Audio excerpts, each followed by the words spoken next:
Hey guys, Lyra here. 5 warning signs that this person is not the one. And you need to get the fuck out now. Like, GTFO, out of there now. They are not the one. Severe warning, severe red flag. Get away.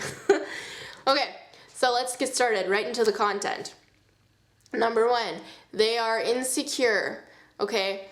Now, I'm not dissing insecure people. Everybody is insecure in their own way. I was very insecure, and I still am in certain ways. It's okay. It's totally natural. It's part of being human.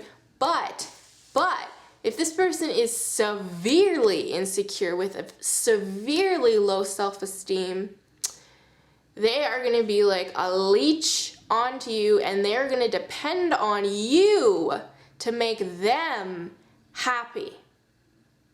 Also, people who are insecure are very much more likely to cheat. In fact, I'd say people who cheat in general are insecure. Insecure people, they want attention, they want to feel loved all the time. They're kind of like black holes that just want to like suck up other people's energy so that they can replenish themselves. And so yeah, of course they're gonna go cheat because you can't be there all the time to make them happy, so they're gonna go to try to find it from someone else.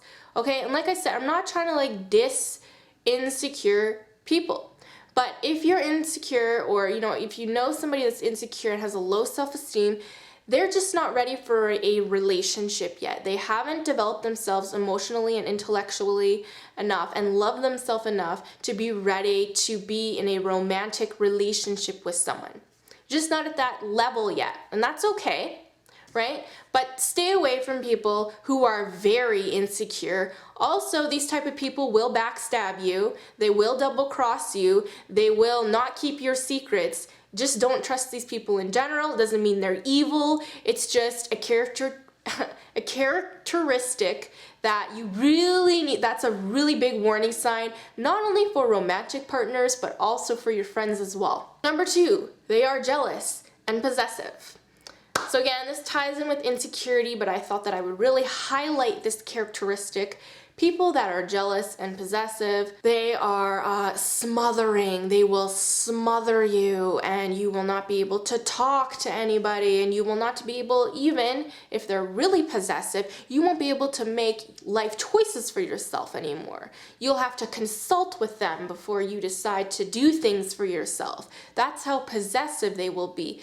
This is very bad for a relationship. This leads to toxicity. This leads to unhappiness and suffering.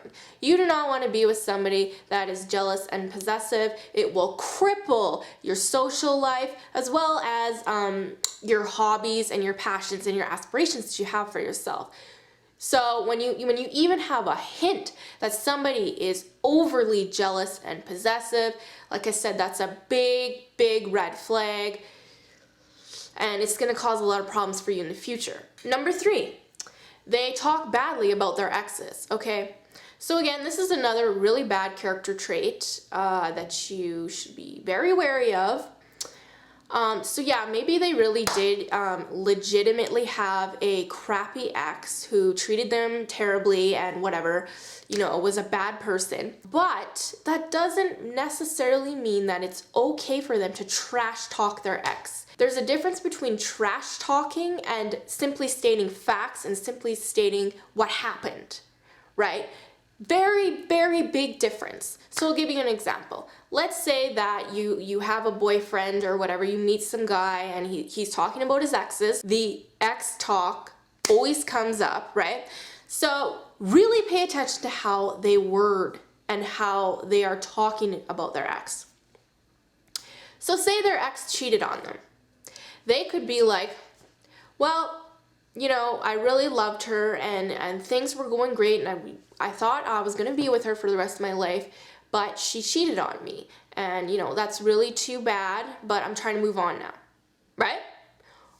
Or, here's the other side of the coin. Oh yeah, my ex, she was such a bitch. She cheated on me. She wasn't faithful to me at all. She was a terrible girlfriend. And honestly, I'm still trying to recover from that breakup. She totally just ruined my life. My life sucks because of her. etc., etc., etc. You'll see a huge difference here, okay? Really pay attention to that difference. Really pay attention to how this person not only talks about their exes, their family members, their friends, or people that they just don't like in general. People who trash talk, they are very immature emotionally, as well as spiritually. Not necessarily intellectually, but definitely emotionally and spiritually. People who trash talk, they are not ready to be in a healthy relationship.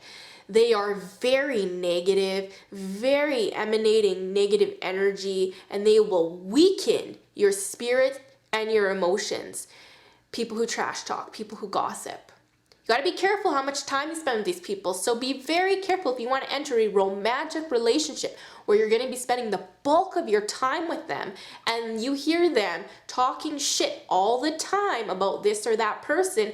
That's gonna start to bring you down. Number 4, they don't love themselves. If they can't love themselves, they will not love you.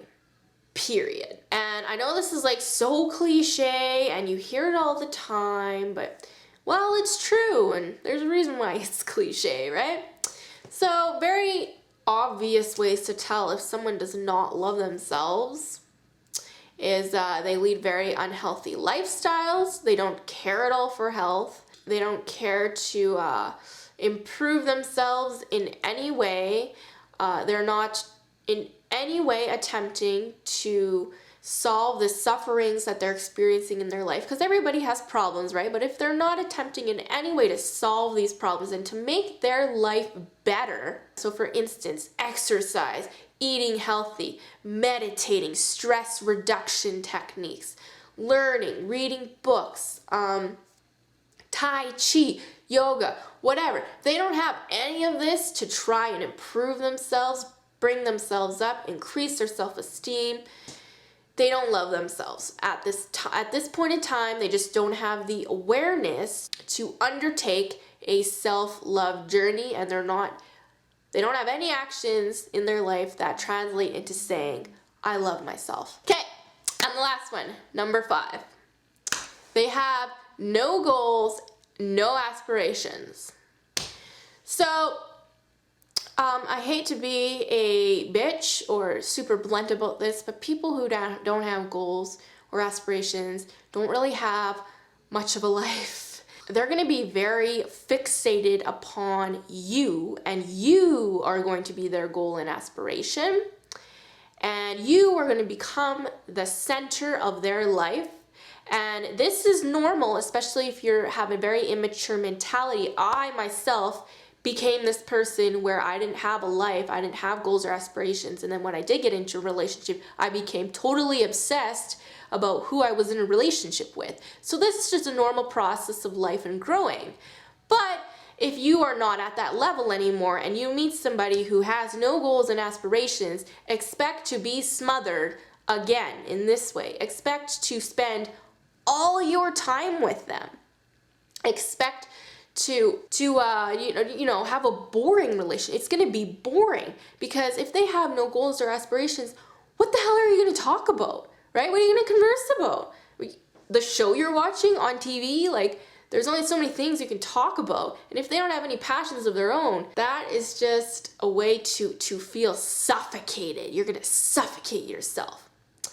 So those are the 5 warning signs. Okay, seriously, stay away from these people who have these characteristics. They are just not developed enough to be in healthy, toxic-free, romantic relationships. Now, there's a whole nother set of characteristics for if you want to like just bang somebody, just a bang buddy relationship. That's different. But for this, if you want to be with somebody long term, spend your life with them, please make sure they don't have these characteristics and lead yourself down a path of happiness and joy and you want to feel in your relationship. You don't want to feel right? Thanks for watching, guys, and I'll see you in the next video. Bye.